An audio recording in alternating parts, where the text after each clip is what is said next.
San Juan. Mela Lopez, the former captain of the UP Lady Maroons, has joined the audience, the contingent from UP, together with Jed. Mela Lopez. To me, I loved watching that girl because that girl was a fighter. That's true. No matter the deficit, no matter the opponent, she tries to rally her team.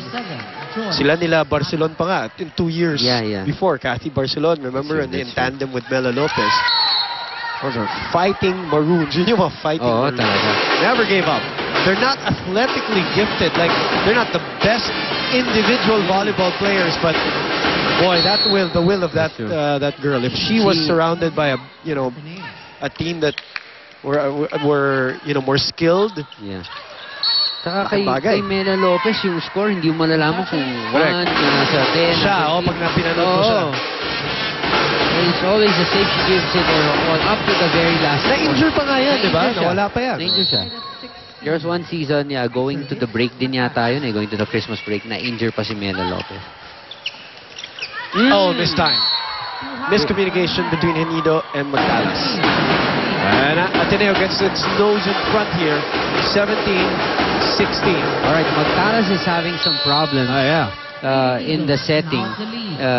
But whenever, as a setter, whenever you have those moments, make sure you go to the percentage place. Las Marias is there, Southend Ramos is there. Don't risk those tough plays such as a B-quick or a quick in the middle.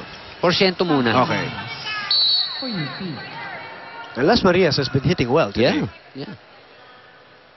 17 all, tighter second set. Gem, combination. The 2 fakers. Oh, sayang, ganda ng play. That was the Sports House play of the day the other day against National University. That exact play that she made that Gem orchestrated. This time, Ziervasio puts it away for an 18-17 lead. Let's look at that again. Look at all the blockers just chasing for Z. Henido really, really late. Almost... Ito na rin no? Oo, wala na rin yung block niyang yun. That's inside. Maganda yung palo nito si Las Marias, ha? Yung may laglag eh. That's right. And she's the only spiker that as she goes for the spike, and when she gets the point, hindi parang nahihiya pa. Parang she folds her shoulders. Parang siya pa yung nahihiya na nakapalo siya ng maganda. Yung iba yun, talagang face palm. Diba? She's so different. She's so reluctant, but you're right. She gets good contact with the ball.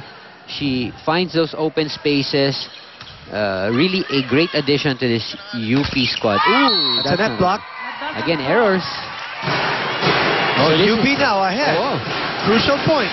This is a crucial set for Ateneo and for UP as well. But UP doing the right things, keeping things in control. Hindi nagpalamang ng malaki going into the second half of this set. Now, they're up by 2. Las Marias. It's a great block from Gretchen. Gretchen has improved her blocking also this year. Sabi ko, yun yung pinakamalaking contribution. Correct. Yes, you did say that. Sa Ateneo. Gem opens up to Phil. Oh, cross court, sends it home. She has become the go-to girl for Ateneo. And has really tremendously improved from last season and the off-season job that she's done. I can see they're really working Henido. Henido's been moving left, right, left, right. UP, no? Ito naman, Araneta. Strong one, but a great dig from Z. They go back to Phil. She goes down the line this time. Yung added strength dun sa palo ni Z. Oh, sorry, ni Phil. Look at that! On top of the ball, Ian. That's right. Great play.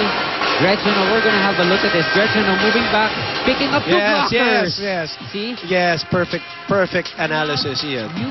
The former ballerina puts it away and ties this game at 20 all. Open. Okay, open lang muna tayo para sigurado muna tayo mga isang rotation. Sure muna tayo sa play. Okay, ang mangyayari, kung mag-open siya, ito ang pag-runningin mo. Ha? Tapos, mangyayari sa kabila, pag 2 spikers, kailangan neta, sumabay ka na dito. Okay? Tapos Pau, dito ka lang. Para pag nag-running, neta, pag nag-running, sumunod ka rin. Kahit ano mangyari. Ikaw, Pao, kailangan sa open lang. Mabay ka sa open, ha? Pao, relax. Bawi lang. UP! Bawa. Yung, And Ateneo versus Lasal. See, dun sa previous play, Yes. Gretchen Ho picking up 2 blockers. Pero, dapat isang blocker lang ang nadala ni Gretchen. Okay, So yun she's dun. that effective. Even the middle blocker, sumama. So, her Kainglet had only 1 blocker to contend with in the middle. Impossible to stop.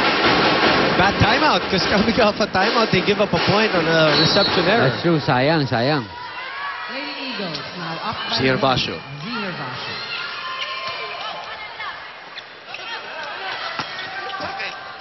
Easy ball for Ateneo. Gretchen Ho this time. Araneta. That's out. That's outside. Sit out. Hoping for a touch is Angeli. Tense moments for Ateneo, but they're ahead here 22-20. UP still not out of it. But the focus is a little sharper here for Ateneo. Kanina medyo naglaro ng konti. Even the serves. Loaded serves from Ateneo. Another chance here. Oh, and still Kainglet. Torrential attack. Wow. 23. I mean, did you see that 2 years ago, 3 years ago? No, it was last year, a little last year, but this year really the strength. Ito yun eh, may diin. May diin. May diin na si Oo, Phil. totoo. Cuevas could not handle it. Kailangan magkakaroon tayo ng confidence sa sarili natin. Pati natin nababago to. Ito yung magiging problem natin. Ito yan yung crucial. Same, diba? Nangyari before, crucial. Okay, so paano nyo i-handle yan? Okay, paano natin gagawin yan? So hindi tayo gagawa ng way para ma-recover natin yung nangyayari sa atin. Wala, useless lahat yan. Wala nyo, ito yung opportunity na makakita tayo ng isang set. Diba? Sayangin natin. Let's go.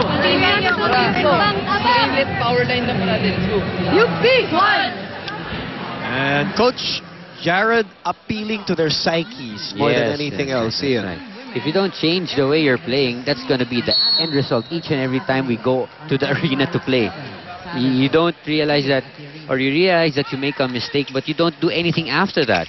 You don't make the necessary changes or the adjustments. Great attack. Ganda. This is going out. It's a point for UP. 23-21. That's a better reception kasi it all starts from there, as we all know in volleyball. It starts from the reception. 8 up. Now Tianzon comes in, obviously a service specialist for Coach Jared. Ludi Tianzon. Hirap ng trabaho niya, na ipapasok ka lang. Parang serve. Diba? Oh, And they expect you with a good serve. With a good serve. Every time. Gretchen sent back. Phil again, off speed. A couple of hammers earlier, and now she makes the adjustment. That's true. That's smart. Making the defense pay. Yung forma niya, no? You got used to me hitting it really strong, choosing my angles. Now it's going to be a drop shot. Everyone from UP caught by surprise. Set point. Jelly sends back. They go back to her.